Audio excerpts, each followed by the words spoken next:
The Profile.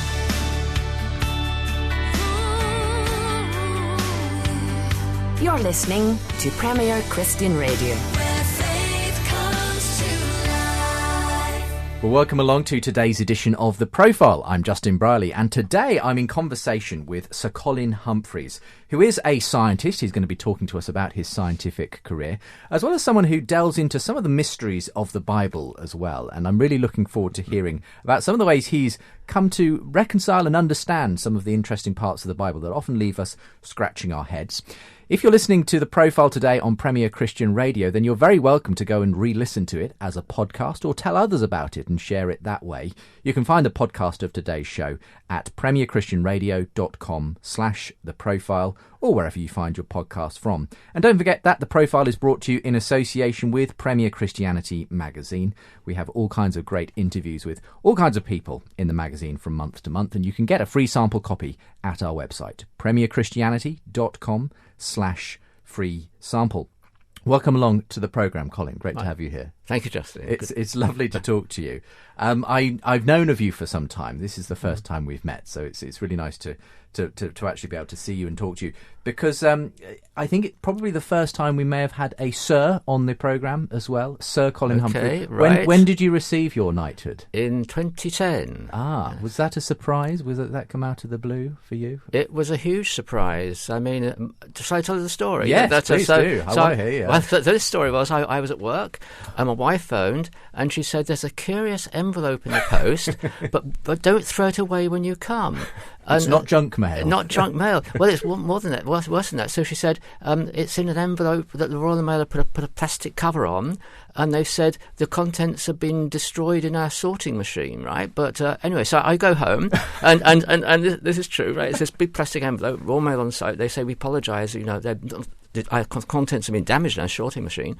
So I go inside, and it's like reconstructing a three-dimensional jigsaw puzzle. I put this letter back together again, and it says that it's from the Cabinet Office, and it says that the Queen's minded to give you a knighthood, and you must reply by a certain date if you'll accept. And the date had passed. So this had been obviously delayed in the system for some time. And I immediately thought it was a student hoax, right? So I was going to do nothing. And my wife said, Brilliant. "You better phone the number."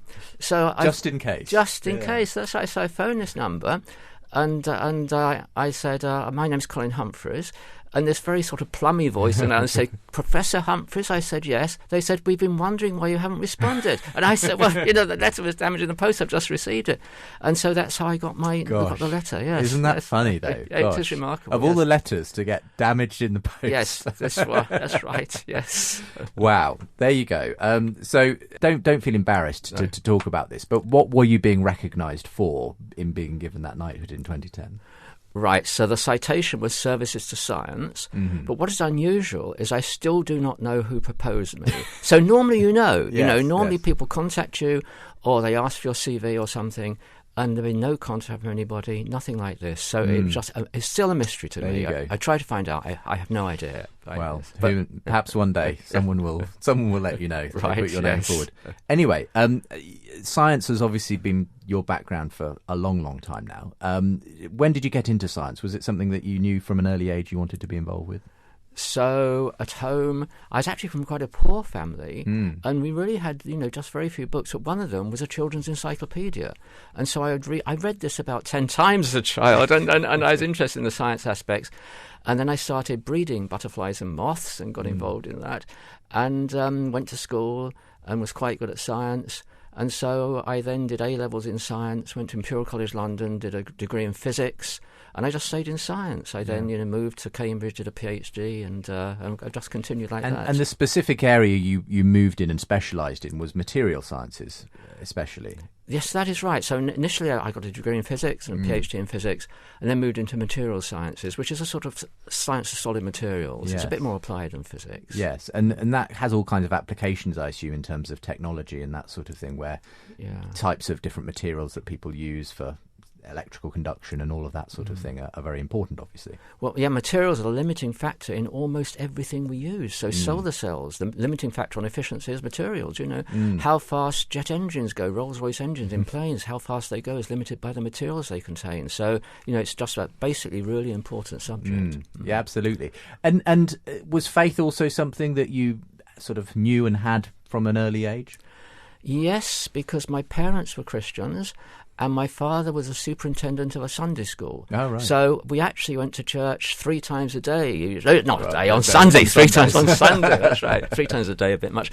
And so I was brought up as a Christian. Yes. And became a Christian at an early age. Would you say there was a moment when things clicked into place for you, when it wasn't just your parents' faith inherited, as it were, where it became your own? Yes, so I was baptised, I think, the age 14 or 15. And so I made a positive decision then. But then I actually rejected it a bit later. Oh, did you? Okay. You went through was this a sort of teenage rebellion, or something a bit more of an adult kind of doubt came in for some reason? It was really when I was at a sixth form in school, and I learnt more about science, and I learnt there were sort of conflicts between science and religion. And so I thought, I was taking A-levels, and I thought, I can't sort this out now, but I'll put it on hold, and I'll sort it out when I go to university. And so I went to university, and I started to read books on science, books on Christianity, and I read a gospel really for the first time. Okay. I read it thinking, I was there in Jerusalem or Israel in the 1st century AD, and just listening to the words of Jesus. And I decided that lots of other people have said that Jesus was either mad, bad, or God. And it was not an easy decision. That's why I appreciate atheists, because it's not an easy decision. And but I finally decided that it was true, but I decided I didn't want it then. I thought I'll come back to this. I was a student, first-year student, having fun at university. I thought I'll come back to this in later life. And as it happened, I was sharing accommodation in a house in Chiswick with 2 people who were Christians, and that was purely by accident, one a medic and one a pharmacist student.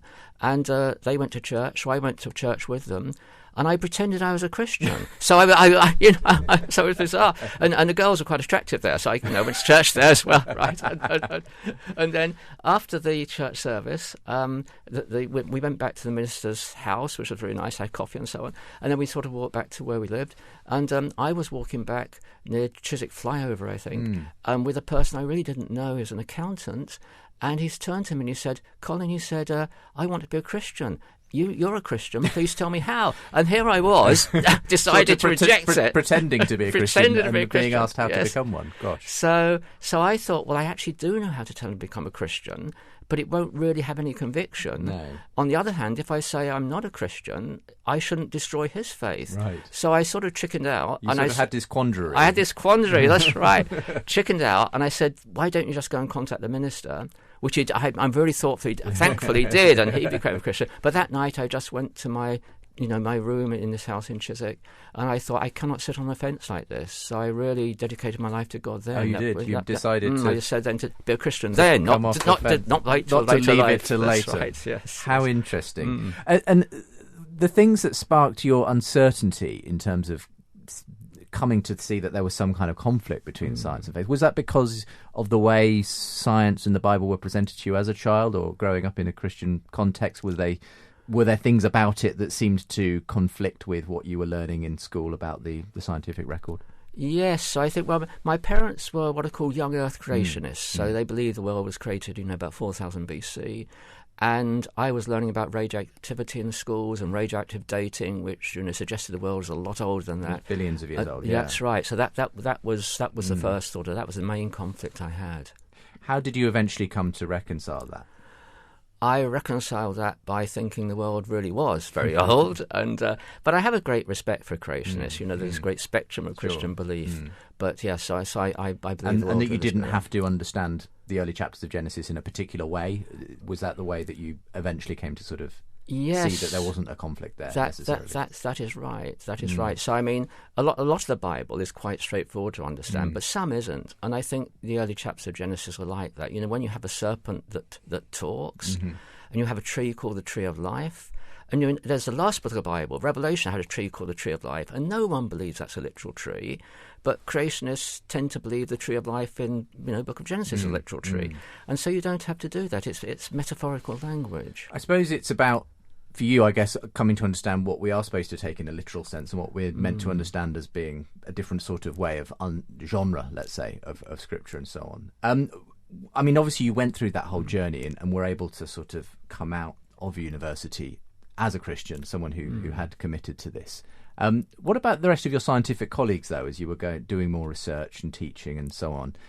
Did you find that they had any commitments generally to faith, or were you rather on your own as a Christian believer? So no, I wasn't alone. So Imperial College had a Christian union, which I joined after deciding to be a Christian. That's right, again. And Imperial College is just about all scientists. So this Christian union, which was quite strong. I mean, maybe 100 members or more. They were all scientists who were believers. Do you find that scientists tend to approach faith in maybe a bit of a different way to the average person? I think so, yeah, because my wife tells me scientists think differently from the average person and everything. That's right. So I think scientists are particularly interested in evidence. We're brought up to believe to look for evidence, and so when you're a Christian, if you're a scientist, you don't leave your scientists behind. You read the Bible through the eyes of a scientist. Yeah. Yes. And what is that? What's provoked, I guess, the various books that you've written on this, because one of the books you've done is looking at the Old Testament and some of the miraculous events in there. You've also turned your attention to the events of Holy Week and how we come to understand exactly when the Passover supper happened and when Jesus was crucified and those sorts of things. I mean, not that many people would spend their time researching and delving into those kinds of issues. What made you want to do those kinds of bits of research in your spare time, apart from obviously what you're doing on a scientific basis? Right. Well, it's actually a very simple answer. So my father bought my younger daughter a book called Great Men of History, which is a bit like what's called every page had person in there. There was Jesus Christ, there was Christopher Columbus, there was Julius Caesar, and every page had something like this. And the front page of the book just had a sort of index, and it listed all these people with the dates of birth and death. And so everyone had a definite date of birth and death, apart from Jesus Christ, where it said born 4 BC, died AD 30, And my daughter, who was 8 years old, said to me, Daddy, why do we know the dates of birth of all these other people but not of Jesus? And I thought, well, that's a really good question. And that sort of set me off on that. And then it so happened that Sunday I was in church. It was Easter Sunday, and listening to a reading from Luke's Gospel, I think it was, and maybe not the standard text of Luke's Gospel, another version. And the Gospel talked about the 3 hours of darkness at the crucifixion, which I think all the Gospels say. But this version of Luke's Gospel said, for the sun was eclipsed. And I immediately thought, gosh, if the sun was eclipsed, then we can use astronomy. We can not only astronomy, you can calculate future eclipses. You can wind the equations of motion of the Earth and the Sun and Moon back. You can calculate past eclipses, so we can say when Jesus was crucified. And so I thought it shouldn't be uncertain at all. You can pin this down. If there was an eclipse of the natural variety, then it will be there in the records of the planetary motions. Yes, and we can wind back the planetary motion and calculate it. So it also so happened that I had working with me at that time a very good astrophysicist who had been writing his PhD thesis but run out of money, and I had some money to employ him as a computer person. So I went to see him and said, a guy called Graham Waddington, I said, Graham, can you calculate this eclipse? And if there was an eclipse, if there was a solar eclipse seen from Jerusalem, when Jesus was around the time Jesus was crucified. And so he came back that afternoon, I saw him in the morning, and he said, Colin, it's impossible. And I said, why is it impossible? He said, because the crucifixion was at Passover time. That's well documented.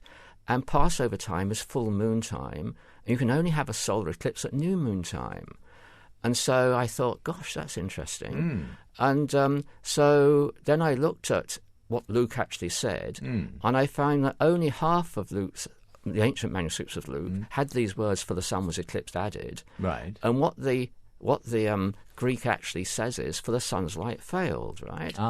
And if you want a scientific mechanism, then a dust storm can do this. And I've been in a dust storm in the Middle East, and the sunlight suddenly cut off. So I then got interested and got involved in what the date of crucifixion might have been. I just followed this up, and one of the things you can say is Jesus died on a Friday. He died in the 10-year period, AD 26 to 36. That's when Pontius Pilate was procurator of Judea and so on. And he died around Passover time. And you can say, when was Passover time around a Friday in the period AD 26 to 36?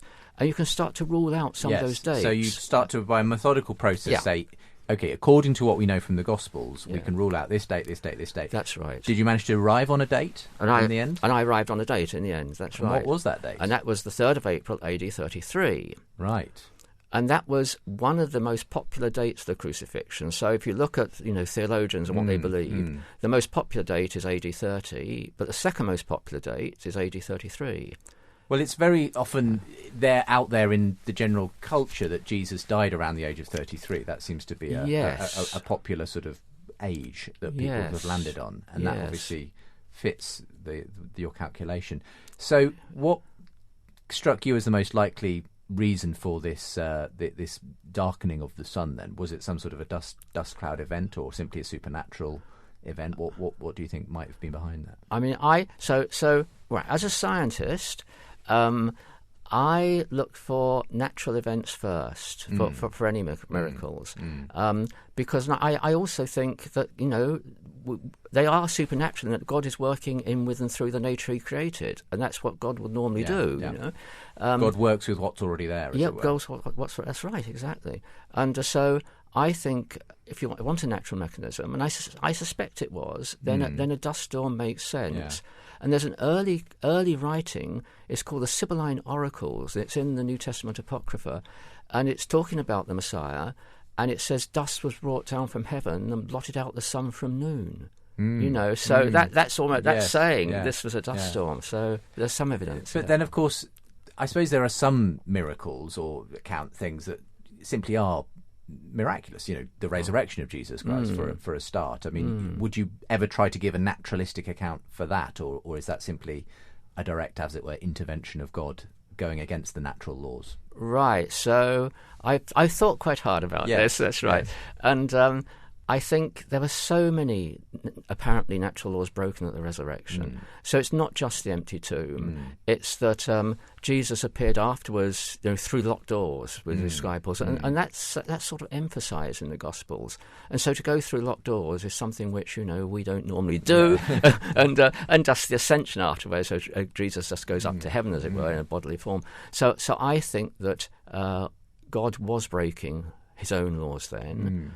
Which is a problem for some theologians, that God will break His own laws. Is it a problem for you, or do you think God's, I guess, as the creator of the laws, has a liberty to break them if He chooses? Yeah, I think He has liberty. Can I give an analogy? Yes, which may take a couple of minutes, but Go ahead. But I find it quite helpful. So that is, let's imagine that you go into a room and someone's playing a piano, and you walk behind them and you watch their fingers on the keys, and they've got no music. But you notice that whenever they go to play the note F, they play F sharp. And they do this repeatedly. They never play F. They play F sharp. And then, if you're a musician, you think, they're playing in the key of G major. I think, if I got it right. Right. And this is the instructions that the composer gives to the player. So on a piece of music, at the start of each line of music, he'll put a little sharp sign against the F. So that's the instruction to play F sharp. And so scientists are trying to do this, and we're trying to reconstruct the laws by which the universe operates by observing it. But if you continue watching the pianist, you may find that sometimes he doesn't play F sharp, he plays F. And sometimes he plays A flat or C sharp. And you say, I know what's happening. The composer said, he's put in an accidental, so he's instructed you to do this. And because it's the composer, he's free to break his own rules. But if it's a great composer, it will make better music. Right. It has to be a positive thing. And then I think with the resurrection, so many accidentals are put in, and composers can do this, and they actually change the key signature physically for a bar or two. And so, again, God has just physically changed that key signature, and Jesus is operating according to different rules, for this period of time.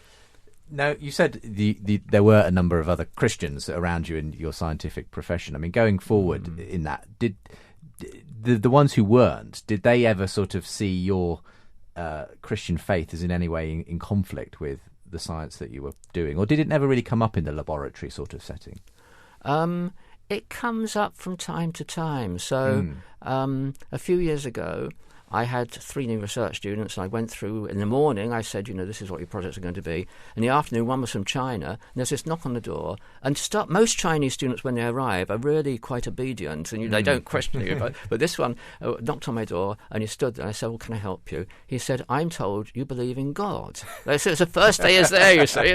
Gosh. I said, gosh. So I said, does this surprise you? And he says, in China, we're told you cannot believe in God, especially if you're a scientist. And so he said, I'm very surprised. And I said, would it surprise you if I told you a lot of scientists believe in God? And he said, I'll be astonished, right? So I said, well, I have a book here where every chapter is written by a different scientist who believes in God, so I linked in that book. But so these things happen from time to time. Amazing. Yes. Isn't that extraordinary? And what have you made of some of the well-known science popularisers, like Richard Dawkins, for instance, who have obviously been very out and, almost militant, really, with their anti-religious sort of views? I mean, have you just sort of rolled your eyes, or have you tried to engage with those kinds of views as they've come up? Yes, so I've engaged with Richard Dawkins a little. So this is going back in time. We were both on a BBC World Service broadcast about science and religion. And in fact, it is going back in time. But Richard Dawkins and myself were in the studio in London. And there was a Roman Catholic in a studio in Rome. And then there was the Archbishop of York at the time, called John Habgood, in a studio in New York. And we're having this 4-way discussion about science and religion. So, yeah, I've come across Richard Dawkins in person as well as reading his books. How did that go? Was he very dogmatic, or did you feel he saw your point of view? Well, it was earliest days for Richard Dawkins. He hadn't written The God Delusion. No, he hadn't written The God Delusion. At that point, right. But at one stage he made what was a strange statement, which everyone was surprised by. And he said, a living dog is more important than a human embryo. And the Roman Catholic I just sat back. The Roman Catholic person, John Habgood, took him to pieces, really, because he says, what do you mean by more important? Do you mean more important potential? Are you saying living dog's got more important potential than a human embryo? And Richard Dawkins really became quite cross. Oh, right. And he left the studio as soon as possible after that, even though it was the last one in the series, and in the studio we had cake and stuff to celebrate. So he's quite cross then. But I think he's learned a few lessons, well, if I may say so. Yes, you may say so. Yes.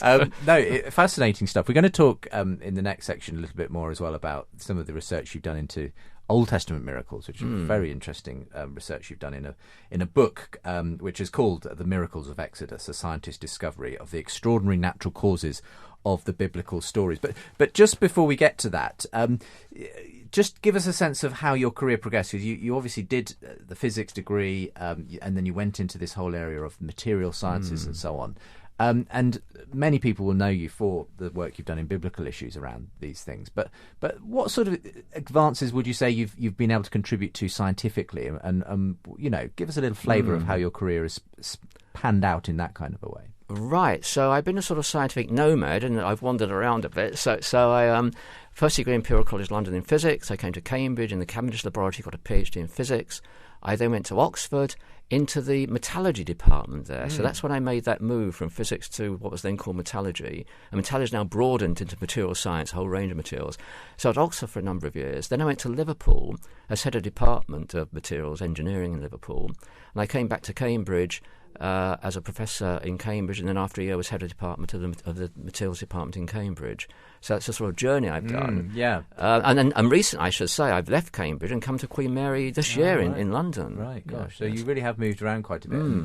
And in that time, how have you seen the area that you work in develop significantly? Would you say that there's, been a lot of progress in the time that you've been engaged with it? There's been huge process, and really the main thing which has happened is that in the past, people developed better materials by trial and error. So if they want to make a stronger steel, they're trying a bit more carbon to it or a bit of chromium, just see what happened, trial and error.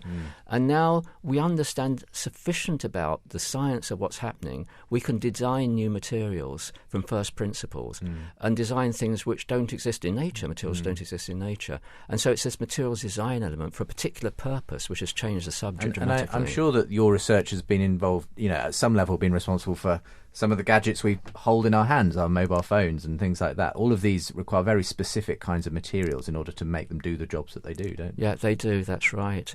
So I set up a centre in collaboration with Rolls-Royce in Cambridge, and we've developed materials which are now flying in Rolls-Royce engines. Gosh.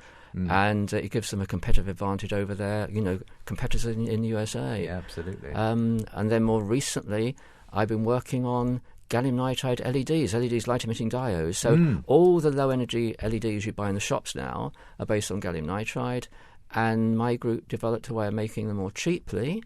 And this has contributed to the cost of LEDs coming down a lot. Yes, well, I was going to say that they used to be rather expensive. These days, they're very much replacing the traditional halogen or type of lighting that's been around.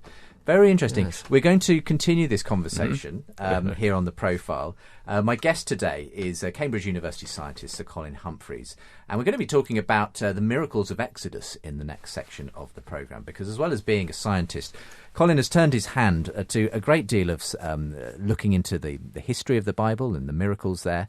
And if you want to find out more about him, you can find him in various places, but one of them you might try is the Faraday Institute. He was a founder member of that particular institute, looking to bring together science and faith in Cambridge. That's faraday.stedmunds.cam.ac.uk if you want the website. If you want to listen back to today's programme, again, we're available as a podcast wherever you get your podcast from. And don't forget to get hold of a free sample copy of our sister magazine, Premier Christianity magazine as well, where you can read profiles on a monthly basis with interesting people like Sir Colin Humphreys. Again, you can get a free sample copy at premierchristianity.com/free sample. I'm Justin Brierley, and I'll be back with Colin in just a moment's time. Premier Christianity magazine. In this month's issue, he's the pastor famous for marrying Kanye West and Kim Kardashian. We talked to the megachurch preacher Rich Wilkerson Jr. Jesus told us to love our neighbours, but do we even know who they are? Read our shocking report. Plus, discover how Catholics are questioning the Pope's views on doctrine, and why are so many young men following Jordan B. Peterson. For your free copy, visit premierchristianity.com/free sample. The Profile.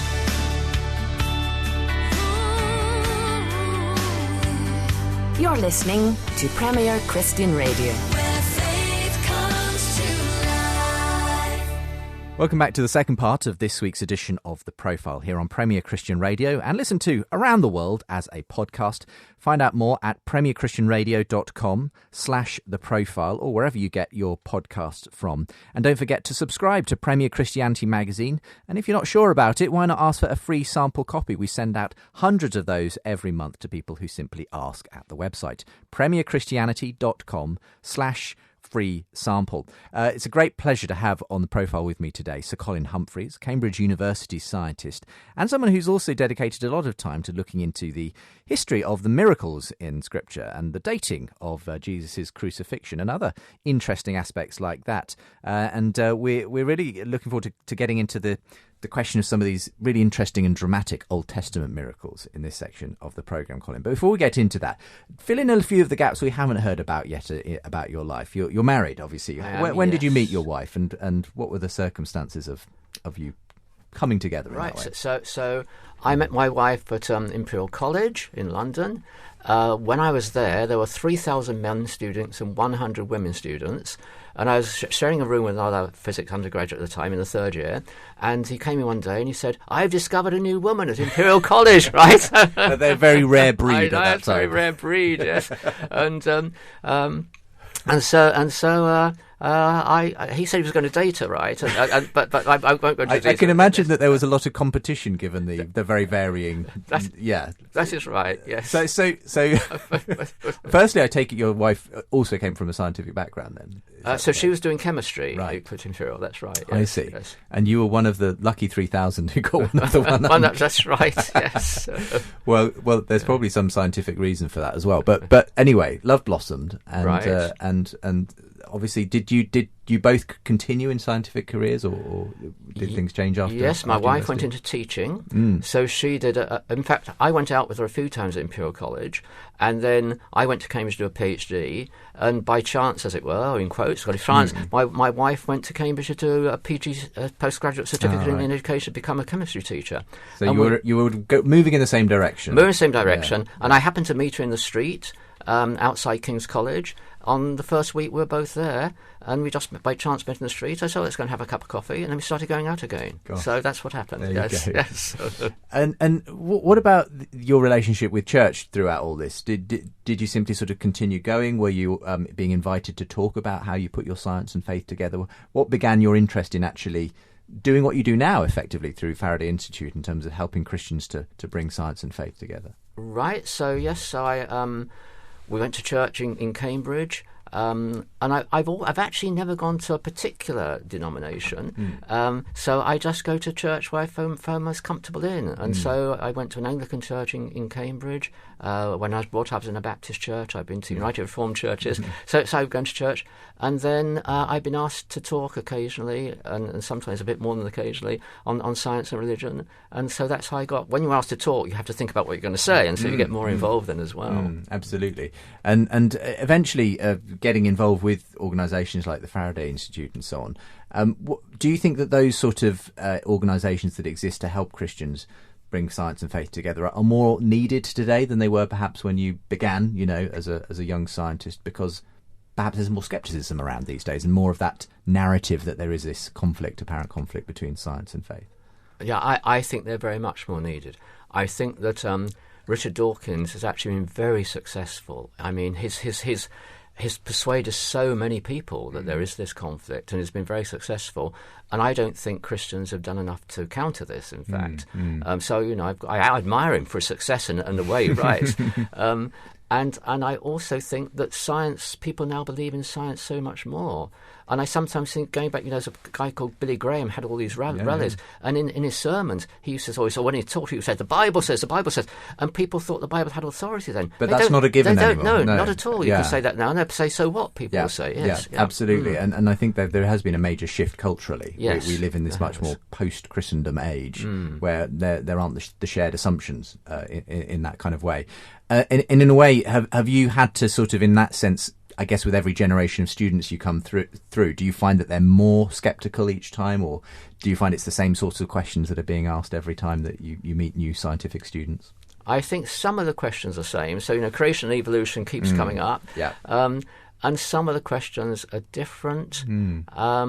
And I think people are looking more for meaning in life now. I think when I was a student, you thought, we're going to get a job and maybe get married, and didn't. But now people are quite worried about the future, and there's a lot more worried students about now than when I was a student. Do you think? I mean, having obviously, engaged a lot with student bodies. I mean, I think we do see statistics and stories about the fact that mental health issues are at an all-time high among students. There's a lot of anxiety around over exams and pressure and that sort of thing.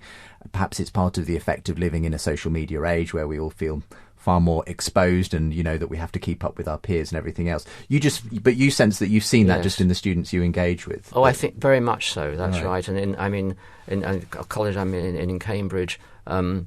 So in college, in all the colleges, they just see many more students have mental health problems now than they ever had in the past. Is there anything you can attribute that to in any way, or would hazard a guess at? I think it's a variety of factors. I think that the internet hasn't helped in a sense because having all these friends on Facebook, they're not real friends, and people communicate by text messages rather than going and speaking to them, and so just relationships become more difficult. And also, if someone picks on someone to bully them, when school ended, that would be the end of it. You go home, you're okay. It's not the end of it now because you can't escape it. Yeah, you're constantly connected. Yes. I can see that. I suppose in some ways, as well as being a a tutor and someone who teaches, do you try to offer some pastoral assistance where you can to people who are going through those sorts of issues? Where I can. I mean, I'm quite careful to not... I usually don't bring that up in the conversation. No. So people know I'm a Christian, right? Because actually in my office at work, I have some Christian books where I don't place their... I just have them because they're there, because I want to look at them sometimes, you know. And it is known as I'm a Christian. So, but I then leave it for people to bring up if they wish to bring it up. Yeah. Yes.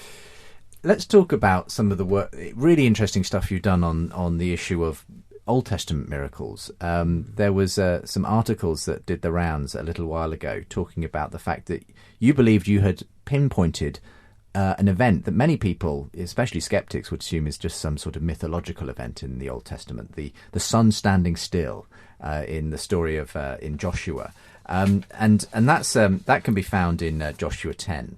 I'll just give the context here. On the day the Lord gave the Amorites over to Israel, Joshua said to the Lord in the presence of Israel, "Sun, stand still over Gibeon, and you, moon, over the valley of Ajalon." So the sun stood still, and the moon stopped, till the nation avenged itself on its enemies, as it is written in the book of Jashar. The sun stopped in the middle of the sky and delayed going down about a full day. There has never been a day like it before or since, a day when the Lord listened to a human being. Surely the Lord was fighting for Israel. As I say, I'm sure if Richard Dawkins were here, he'd say, "What a lot of stuff and nonsense, just some old fairy tale," you know. That's not the approach you take to Scripture. So when you find a story like that, what's your initial response? Is it scepticism? Is it, no, I think I'm committed that there must be something behind this and I'm going to look into it? How do you approach these issues? So it is the latter, because I found in the Bible that so much which you can be sceptical about turns out to be true, that I think, you know, this is probably true, but you can't understand it. So in the past, when I give talks on science and Christianity, about 1/3 of those talks, people ask me about the sun standing still. And I've always said, I just do not know. I don't know what's really being meant here.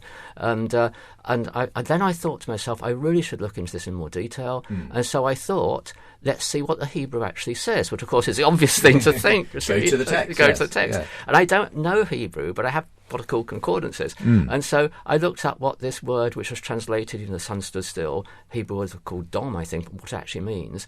And it actually means silent. It does mean still, but it can mean silent as well. And in fact, silent is its main meaning.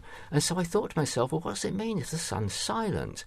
And I thought, what does it mean if I'm silent? It means I stop speaking. So if the sun's silent, it stops doing what it normally does. It stops shining. And then you immediately think, for your scientists, what about a solar eclipse? Because then the sun apparently stops shining. And so I thought this was a great new idea. And so I then contact someone called Professor Alan Millard, who's a great expert in ancient Hebrew and Semitic languages at the University of Liverpool. And he says to me, "Colin, that's not a new idea." So I said, "Okay, what's the story?" He said, 100 years ago, a distinguished linguist at Princeton University said this should have been translated, "The sun was eclipsed." And not only did this linguist say that, he said, in ancient Babylonian texts that talk about solar eclipses, the word the Babylonians used for a solar eclipse has the same root as this biblical word that's used in Joshua. So Alan Miller said it really should be translated that the sun didn't stop moving, the sun stopped shining. And what happened is, King James version of the Bible, 1611, that said the sun stopped moving. And everyone's followed that. Everyone has followed it. That's that's right. interesting. Which is interesting. And so it sort of changes the picture then. If we're not talking about a sun that stands still in the sky, but rather the opposite in a sense, stops shining. Yes. That kind of maybe puts a different picture on why the Israelites were able to win over their enemies. Yes. So do you want to just walk us through that? That's right, because I think they would have been... I mean, it's a terrifying sight. Most of the people were terrified. They didn't know what was happening when the sun stopped shining.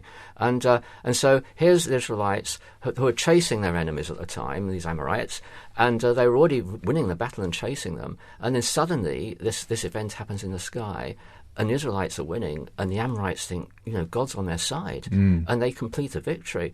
And the Israelites complete a victory. And some of the commentators on the book of Joshua, this is one of the early victories, they're surprised how easily Joshua and the Israelites sweep through the land of Canaan. It's just done very quickly and rapidly.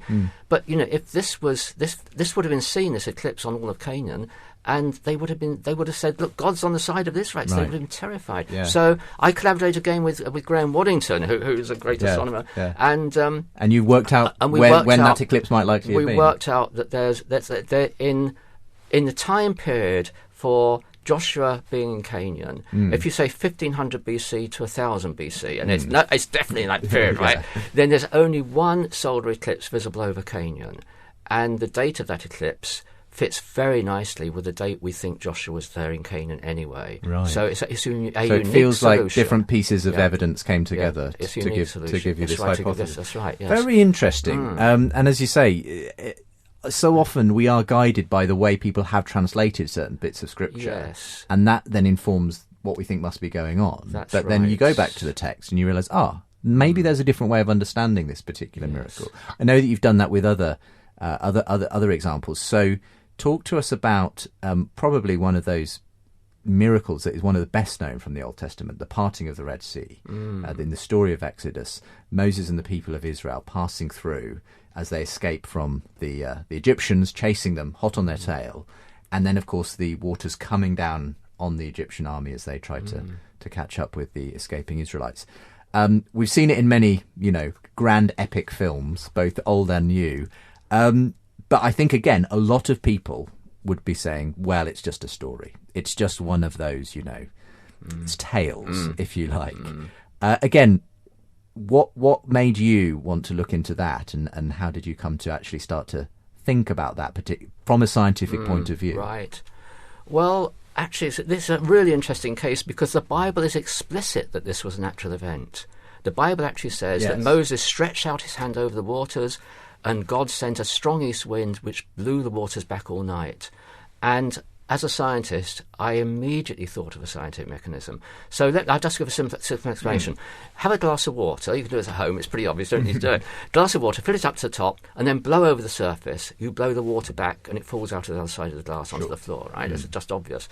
And there's a mechanism called wind set down, where if it's a strong wind, and the Bible said it was a strong wind, and if that blows along a body of water, it pushes the water back, and it pushes it back by a considerable distance. So if it's on a sloping shoreline, the water's pushed back and shipwrecks are being discovered like that. Lake Erie in America, I know you met lots of American listeners, Lake Erie in America, the maximum recorded height difference between one end of the lake in New York, in Buffalo, New York, the other end of the lake in Toledo, Ohio, is 15 feet, right, with a strong wind. Now, but what has to happen is it's a gradual process, and the water's gradually pulled back, and to get that maximum height difference, the wind has to blow for several hours, right? What's the Bible say? It blew all night. Right. So the wind forces it back, and the wind then holds it back, and so the Israelites are able to cross on dry land. But then Moses stretched out his hand again, and the wind stopped. And immediately it comes back. It all goes back to equilibrium. Yeah, right. And you can do the mathematics. It actually comes back as a ball wave. No, it doesn't come back normally. Because the water's standing as a wall of water, right? The wind stopped. It comes back as a ball wave. It's like the 7-ball, and it just comes. It obliterates everything in its path. Yeah, you can calculate the speed at which it comes back. It comes back at 60 miles an hour typically. And if you're a rider on a horse rider, as the Egyptians were, it would knock you off your horse. So it makes sense scientifically. This was most recently represented in the major motion picture, what was it called? Gods and Men? Was that the name of the one by Ridley Scott? Yes. I seem to think he must have taken a leaf out of that explanation, because that's very much the way in which the event was represented in the film as well. Very interesting. I mean, what it makes me wonder, though, is some people may be thinking, well, that's fascinating to come up with a sort of natural explanation for all of these events. But does that, in a sense, stop them being miraculous? And because you're explaining them naturally, have they stopped in that sense being supernatural? Yes. Yeah, that's a really good question. So what I'd like to emphasise is that I've explained these events in scientific terms, but I haven't explained them away. So what is the miracle? Is the miracle of timing. And so when this event occurred, it was just when the Israelites were on the banks of the Red Sea, and they were trapped by Pharaoh's army.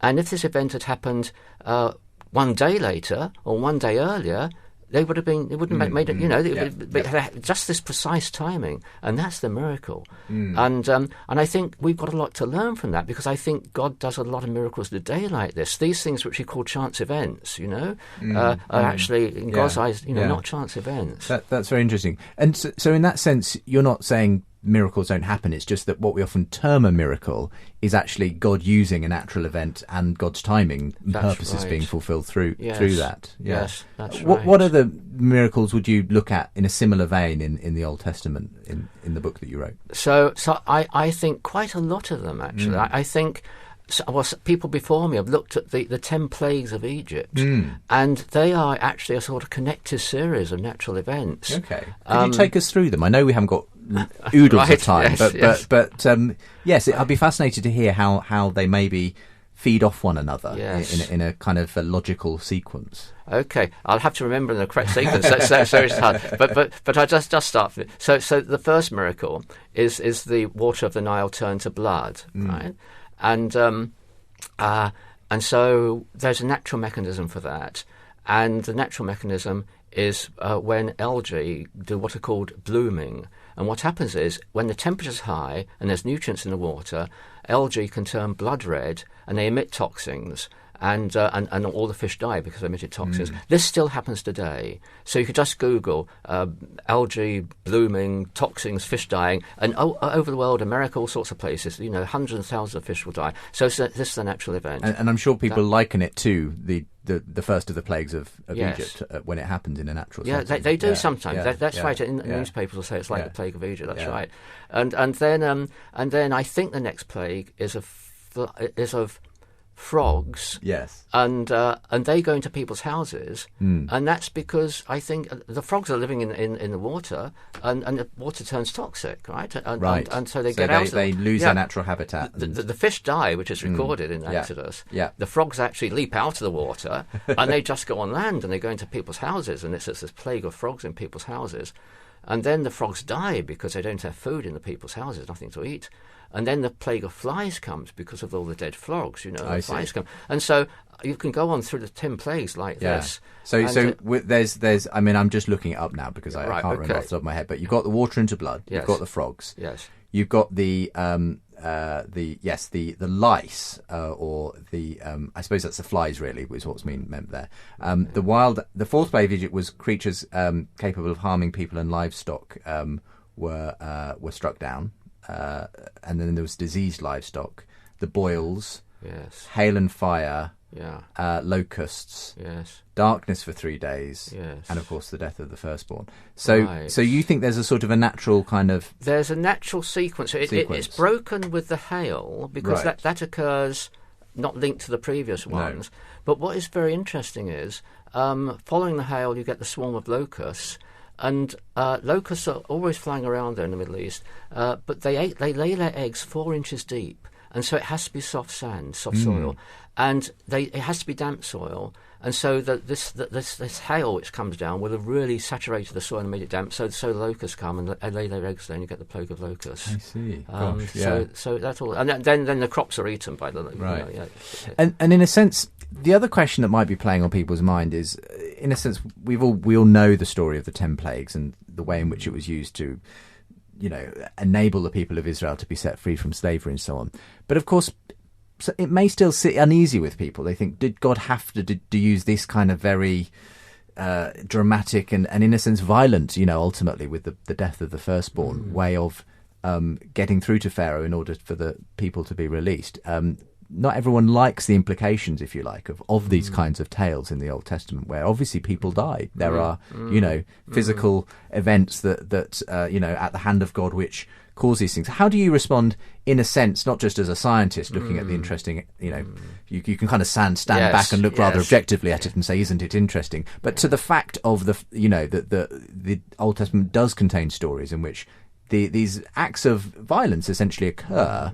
And how does that help you?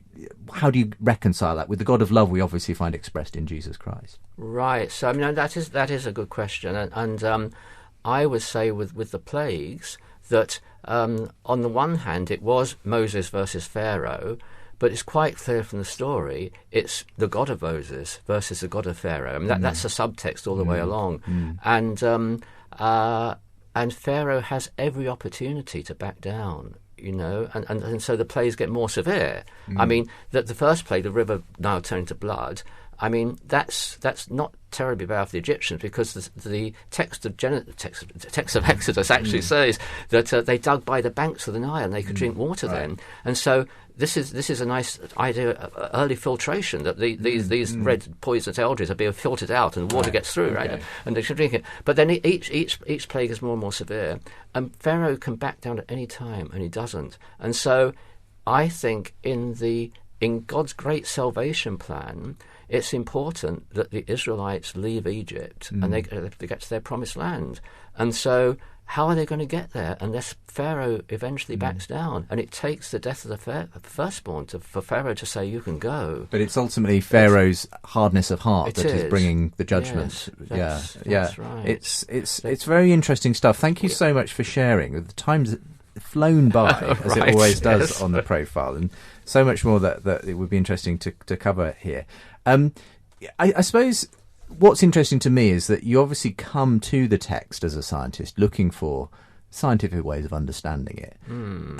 But also, I assume there's also an assumption that you're dealing with something that is historical from the outset. So you've come assuming that the Bible is true, and you're going to look for ways in which to. Obviously, someone like Richard Dawkins, who we've been talking about, might come assuming it's false, and say, well, I'm not. That means I don't have to look for ways in which this could. So, is that simply an act of faith to sort of say, I do believe this is historically true, and therefore I'm going to look for ways in which I can understand these stories from a scientific perspective, or is it something else? I don't know. When you're coming to this, are you looking to have the stories for backed up, as it were, by what you find in your science? Right. So that's a good question. So if I'm coming to this in an academic sense, as I sort of do, then I take the Bible seriously, and I say I think this it needs to be taken seriously. So how can we understand it? And many historians do not take the Bible seriously, which I find hard to understand. They'll take Egyptian texts seriously, where they're always biased, and they'll take Babylonian texts seriously. They're always biased because the scribes wanting to please their rulers, but they will not take the biblical text seriously. So I take it seriously. It's an academic exercise in a way, so I don't. I have to be prepared to fail, as it were. Yes, you're open to being proved wrong. I'm open to being proved wrong, that's right. But I take it seriously, and then I study it seriously. And there are some things I still can't explain. And then Paul says, we look through the last ark, there are many things I can't explain. But there are many... Look, with science, I'm a great fan of science, but with the universe... we can only account for about 5% of it. The rest is dark energy, dark matter. I don't say I'm going to throw science overboard because 95% of the universe we can't understand, And with the Bible, we understand probably 95% of the Bible. Yes. Well, look, it's been such fun talking to you. Thank you very much for coming in studio to talk through these. If you want to find out more about the book, it's available through Amazon and other places too. The most recent one, though, is actually the book you did on the dating of the Passover and the crucifixion of Christ and so on. But going back a few more years, you'll get to the miracles of Exodus, a scientist's discovery of the extraordinary natural causes of the biblical stories. And if people want to find out more, Faraday Institute, is that a good place to go? Yes, I think they have videos of my lectures, but also other people. It's a great resource, the Faraday Institute, for just learning more. And I know that there are some of your lectures are also on YouTube. If you want to look there, just look for Sir Colin Humphreys, miracles. Those kinds of entry terms will tend to get you in the right direction. But it's been really interesting talking to you. Thank you very much for coming into studio today, Colin. Justin, great pleasure. Thank you very much. You've been listening to The Profile with me, Justin Brierley. Thanks for being with me. And don't forget, you can listen back to today's show as a podcast.